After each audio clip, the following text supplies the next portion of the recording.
back to WMAX TV, and what an honor I have today to share with you some really juicy knowledge. I have Dr. John Demartini with me, and he's going to do a phenomenal event this evening, and he's giving me a bit of time today so that we can bring you some information about business, finance, family, and lifestyle. Welcome to the set, Dr. Demartini. Well, thank you. Thank you for having me. It's wonderful to have you here. And I looked you up, and you've got 40 books that you've written. That's amazing. Well, I've been a guy who loves to research and write. I guess that's one of my favorite things to do. Yes, and how many books have you read? Over 30,000 now. 30,000 books. Think about it. Count up the books that you've read in your lifetime. And what do you think that's done for you over time? Well, I've just had a strong thirst for wanting to learn. And I had learning problems as a child, so I think when I finally learned how to read when I was 18, I was very inspired to read. So I developed speed reading skills, and I used to read 4 to 7 books every morning and sometimes 18 books on a weekend. My gosh. Wow. So could you tell us a little bit about your childhood and how you got where you are today? Well, I was born with an arm and leg that was turned in and had to wear braces. I think that had some impact on me because I think wanting to get out of those braces wanted me to be free. Mm-hmm. It wanted me to be able to travel. So I've been a traveler all my life and like the idea of freedom of moving around. Mm-hmm. I had learning problems as a child, had speech problems, which I'm now a speaker, and learning problems, which I then became sort of a scholar. So I think those voids as a young child had a major impact on me. Mm-hmm. I dropped out of school when I was a teenager, was a street kid, made it to Hawaii, first in California and then Hawaii, surfed, and then was blessed to meet Paul C. Bragg, when I was about 17, 18 years old. And he inspired me one night with his one message in 1 hour to do what I'm doing today. Mm. I never thought I was ever going to be intelligent, and the night I met him, I was inspired to, I believed that maybe I could overcome that, and I had a desire to want to be a teacher and to travel, and I guess I haven't stopped since. I know, and you combined it all beautifully. Well, I just research, write, traveling, and teaching is what I love doing. I full-time travel, and I full-time research and write, and I try to teach. I do somewhere between 300 and 400 speeches a year usually, and do a lot of interviews. Mm-hmm. And just every minute I have, I'm just like when we started today, I was in there researching and writing and try to upgrade my knowledge as much as I can, because I feel it's my responsibility. If I'm going to be a share of information, I better keep absorbing. One thing that's really interesting that Dr. Demartini just told me before we started is that when he does an event, it's always different because you never have a planned idea in your mind, do you? Well, I do plan my life, but and I have on occasion done outline presentations, but rarely. Most of the time I'm just researching, and I have blessed to gather enough information to do a topic. I've never really done 2 topics exactly the same. I just get up and I start sharing. And I somehow have the gift of gab, I guess, because of it, although the gift took about 45 years of doing it. Yeah. So I've been doing it a long time, but I just love watching the eyes light up and people get ahas and take their notes and start changing their lives and receiving feedback that we've made some sort of difference. I mean, I think we all want to make a difference. Absolutely, and I think that's what it's all about, right? Well, for me, it's sharing ideas. And what was the first thing that you did that really made a difference in people's lives? Well, I think as far as a teacher, Mm-hmm. I was at Wharton, and I was going to school there, and I'd just taken a GED and was blessed to be able to get into a school. And I was doing meditation every day and doing yoga at the time. And I had this Afro-American woman that was about 375 pounds Mm-hmm. watch me. And she came up to me and she said, is there any way you can teach me that? Now, I was very thin and doing yoga, and I was the anti-particle of this lady. And when she asked me to help her teach her yoga, I was thinking, in my mind I had 2 thoughts. One is, there's no way she could do what I'm doing right now because of her size, but her spirit and her inspiration to want to learn was so engulfing that I was so inspired that somebody even would ask me to want to share. And then shortly after that, I had a Persian man ask me to teach him meditation because I was doing that. And then I had about 17 people gather around a table wanting me to teach them mathematics that I was learning. And it just kept growing from there. Well, by the time I was at the University of Houston, um, I ended up having, I used to just sit and read at lunch, and I had people gathering around, and we had sometimes 150 on average people every day gathered around asking questions out under the trees. So we had an outdoor philosophy session every day. And when it rained, we'd go into the cafeteria, and they'd all gather there. And it grew, and sometimes we'd have 400 people there. Oh my gosh. And then it just kept going. By the time that I went to professional school, I had classes every night, 6, 7 nights a week, and just never stopped. I just went from the community to the city to the state to the nation to the world, and I just love traveling and sharing ideas. So I'm just researching every day, and so I have something to share. So you had a dream, and that's why it's so great for our viewers to have you here, because you had a dream and you actually materialized it. What would you say was your biggest aha that you had to take it to that next level? Well, I had the vision that I saw when I was 17 years old was I was standing on a balcony in front of 1 million people, and I was sharing, and I have Andrew Tischler, who's a famous painter from Melbourne, Australia, has painted that. So it sits in my office today, a big painting of me speaking. And what we did is he captured it by having the balcony, but he put a building, a major icon building from every major city in the world in the background as a metaphor for traveling global. So I've had a dream to globally speak since I was 17. And I just never gave up on it. I guess if you persevere on something long enough, everybody else kind of dies out and you end up there. Yes. So Not much competition. Just got to stay with it. Sooner or later, people go, oh, that guy's really committed. Just let him go. Yes. But I never stopped. And I just researched every day. I used to get up at 2 in the morning and do yoga for 2 to 2:30, meditate. And then I would speed read books, 4 to 7 books on average. And then during the day, whenever I could, I'd read more books. And then each night, I would teach whatever I was reading during the day. And people used to come. They didn't care about the topic. So I would have 15, 20 people in my little apartment.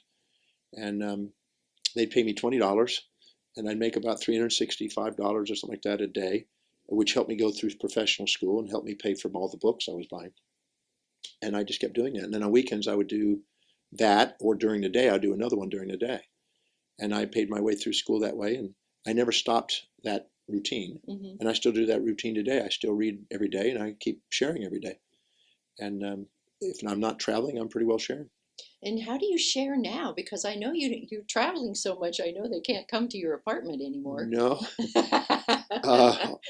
no. What I do now, I mean, I have the blessing to do one small workshop sometimes, and sometimes I've been blessed to have executives have me come in and actually do one-on-ones with them sometimes, which is interesting. And sometimes I get thousands of people. So I have the biggest audience I've ever had is 28,000 people, and I just did one recently in Dublin with quite a few thousand people. And I'm grateful if it's a small group or a large group. Anytime I get somebody who's really thirsty to want to learn what I have to share, I'm very grateful. And when you're there, they just show up. Well, I'm grateful for promoters. Sometimes promoters bring me in to do it, and sometimes our company and our educational institution put on programs. We put on programs, and tonight is something we're putting on. So we'll have a small crowd, under a couple hundred people, but it'll be great. Tonight is on building self-worth, helping people realize how to deserve so they can receive, because many people feel they subordinate to outer influences and inject injunctions of other people's values into their life and try to be somebody they're not, and they live in the shadows of people instead of standing on the shoulders of giants and enabling and releasing the giant they have within. So tonight will be about how to break through that and transcend the influence of other people's expectations and get on with being an unborrowed visionary, willing to go out and share the magnificence that you have. And you do this frequently, don't you, in different countries? This particular program? No, actually, I think we've done this particular program. I've done different ones. We have different titles, and we have different I know there's so many. There's so many. I mean, I've done. I when I was in practice years ago, we had 900 different audio cassette tapes that we sold Wow. of individual talks that we did each night, Mm-hmm. and people used to just buy them up. And so I just don't think I've ever done two talks. If I recorded them, they're not the same. They maybe have similar titles sometimes, but they're not the same. That's awesome Because because I look at the audience draws out, what to share. exactly. So, Yes, exactly. So when you're talking to people from the stage, can you get a feel for what it is that they're needing? Or are you just kind of, well, sometimes people ask, give me a title to start. Sometimes I mm-hmm, find that out as I'm standing there. This is the title tonight. mm-hmm, Sometimes people they don't care about a title. They just say, just share, just what inspires you. I like those. Sometimes we do Q&A, and we don't have a title, and I love that because that way I get to fill the needs of the people. And sometimes I change a title. I've had many times people ask me to speak on a title. When I get there, I go, that's not the title for this group. And I'll mention the title, so at least I honor the person that asked me to speak on the title for a couple uh-huh, seconds, and then I'll say, I'm gonna weave this title into my talk tonight, and I go in where I feel that will inspire the group. mm. So I'm sort of naughty sometimes, but I get a sense for it. I feel like I can keep people engaged, and so I'm able to do that. And you have a program out I'm very interested in about developing your genius. Talk to us about that. Well, I've been for many years teaching a class, Awakening Your Genius Within, Mm-hmm. and I guess I've been doing that for many, many years. And I believe that there's a genius inside everybody. And the second, everybody lives by a set of priorities, a set of values, things that are most important to least important in their life. And whenever they are living congruently and in alignment with what's highest on their value, they spontaneously are inspired from within to fulfill it. Mm. And when they do, they have the flow, not resistance.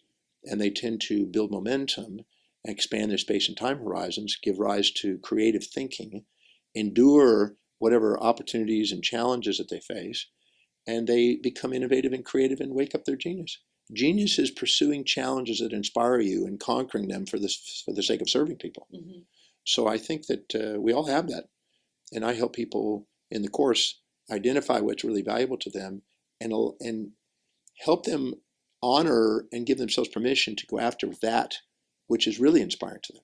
Because sometimes they feel like, oh, I should be doing this, and I ought to be doing this, I'm supposed to be doing this, and those successful people do this, so I better do this, instead of just what it is that they really would love to bring to the world, Mm-hmm. and what is it would, and because there's always a way of bringing a service to people when you're doing something unique that's original. So help people become unborrowed visionaries, so they can access that the genius that they have. They all have Mm. it. We all I have it. love that. I love that.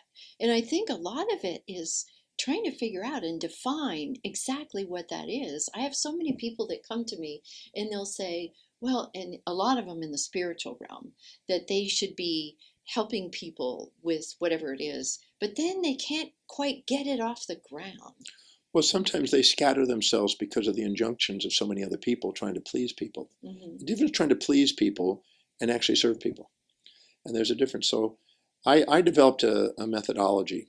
I call it the value determination process that I developed, that is a series of 13 questions to help people narrow that down. That's Because I always great. say that what you spontaneously are inspired to do every day, that you don't need to be reminded or motivated or incentivized to do, is in the core direction of what this is. Mm-hmm.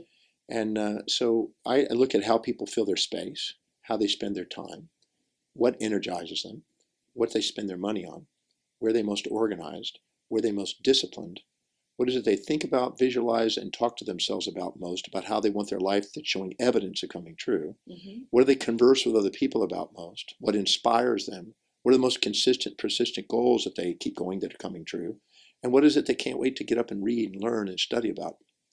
And I asked them a series of questions that discerns the top three answers of those questions. And then we look for the common pattern. And when we do, usually a tear in the eye comes because they go, oh my God, that's really what I'm up to. That's what I really would love to do. I said, well, then it's wise to orchestrate your life and have a symphony, not a cacophony. And to basically to prioritize your life and fill your day with high priority actions that inspire you, or your day is designed to get low priority distractions that don't. Mm-hmm. So you would get feedback in your physiology and psychology and environment to let you know you're not being authentic, because the most magnificent you is the authentic you.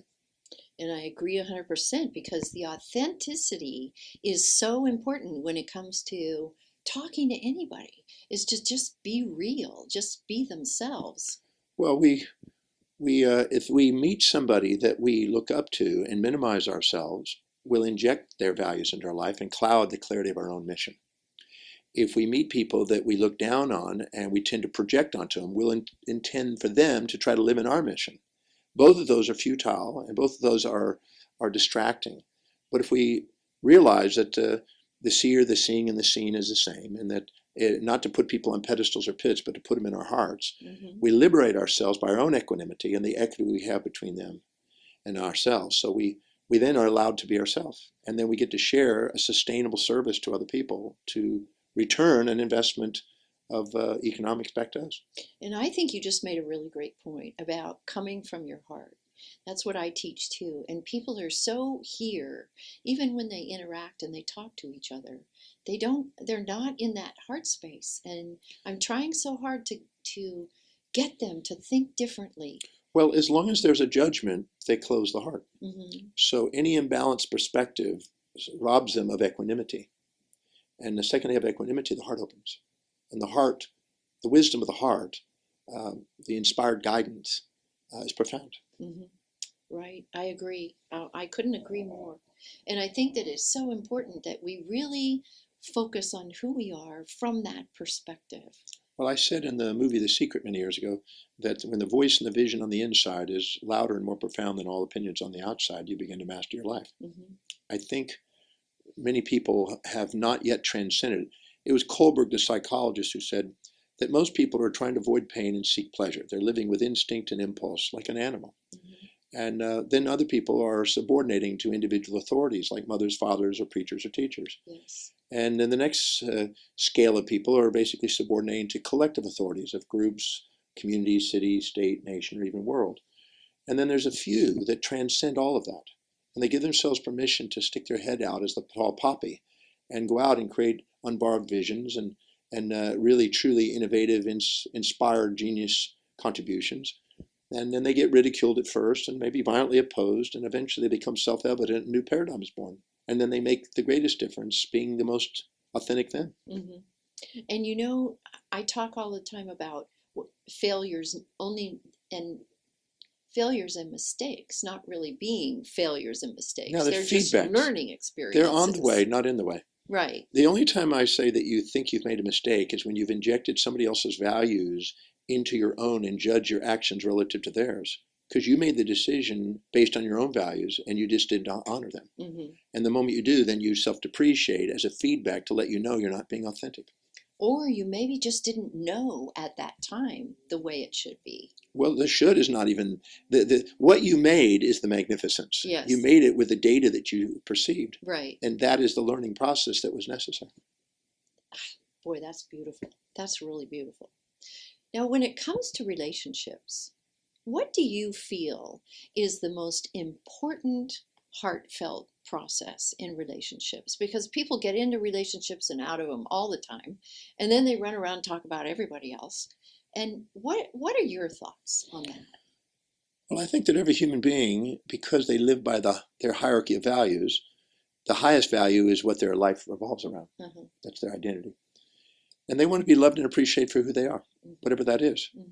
And they're not right or wrong for it, they're just them. And so the most honorable thing we can do is to find out what that is. Because we're not really, most people are in relationships with fantasies that they're projecting onto people, and then they're punishing the person when they're not living up to the fantasy that's been projected. The wisest thing to do is find out what they're really dedicated to, what they're inspired by, what their really life demonstrates spontaneously that's fulfilling to them, and then ask the question, how specifically is that person and what they're dedicated to helping me fulfill what's truly inspiring and meaningful and fulfilling to me? And don't stop answering that until you have tears of gratitude for them, not the person you're trying to make them. Mm-hmm. Because if you love them for who they are, they turn into who you love. Yes. And so find that out, and then turning that around and asking how specifically is what I'm dedicated to, what I'm fulfilled by, my highest value. how's it helping them fulfill theirs? So you now have information to have a dialogue, or otherwise you're going to have alternating monologues, which tend to erode the potential of the relationship. And every time they have a new relationship that they run away with, they have to look within, because otherwise, how are they ever going to figure out how to change that? Well, every relationship is really part of the perfection, because it's giving you feedback to let you know what you haven't loved in yourself and yet you're projecting onto other people. Mm-hmm. So I have a method that I developed in the program I teach called the Breakthrough Experience, which I've been blessed to do many times, 1,090 times. Oh my. And in there, I say that define specifically what is the trait, action, or inaction that you perceive in the other person, in their behavior, that you are either enamored with infatuation, or resentful to, with despise. And then ask where and when do you display or demonstrate that trait in some form or fashion, according to your own values, until it's quantitatively and qualitatively equal, which humbles you, because then you realize you're not too proud or too ashamed to own that trait. Mm-hmm. The moment you own the trait 100%, you pause before you judge. And then you reflect with reflective awareness instead of deflect. Then you ask, well, whatever that behavior that they have, how is it serving me? And if you're infatuated with him, how is it disserving me? Because it calms down the infatuation. And if it's something you resent, how does it benefit you? How does it serve you? So it raises it up. And once you bring that into balance, you realize that there's just a higher order, and these people are exactly what you need in your growth. There's nothing there to judge, but something to love and be thankful for. Awesome. That's beautiful. I love your words of wisdom. There's so many pearls of wisdom just in this one little short interview. I really appreciate this. And I'm so looking forward to tonight. What would be your final thought that you'd like to leave with our audience? Well, in the bigger scheme, from a transcendent viewpoint, nobody really knows the complete impact of any action. So we do something, and somebody out of a narrowed mind might label it good or bad. Mm-hmm. But if we stop and reflect on it over a larger period of time and a bigger space, and really transcend it from an infinite perspective, we'll realize that there's ripple effects, and they counterbalance it, and it eventually just comes out to be really something we can be thankful for. Mm-hmm. So why have the wisdom of the ages with the aging process? Why not have the wisdom of the ages without it? By looking now where that balance is. And so we can then say, no matter what you've done or not done, you're worthy of love. And I think looking in the mirror, that reflects on ourselves. So we do that to others and do it to ourselves. We have a poised state, not a poisoned state. Beautiful. I just want to thank you so much for your time. This has just been phenomenal. Well, thank you for the interview. And I so look forward to the event tonight. I know it's going to be... Sometimes I'm playful and trickster, so... I didn't see that here. I was hoping to see that. I can be a naughty boy sometimes. Oh, good. But yes? I like to tease people sometimes. Yeah. Okay. But we have some fun. Yeah, I'm looking forward to it. Thank you again so much. Thank you. And that's it. Shirlene Reeves here with WMAX TV. And I hope you really enjoyed this. And write in comments if you'd like. And I bet we could get some answers. See you soon.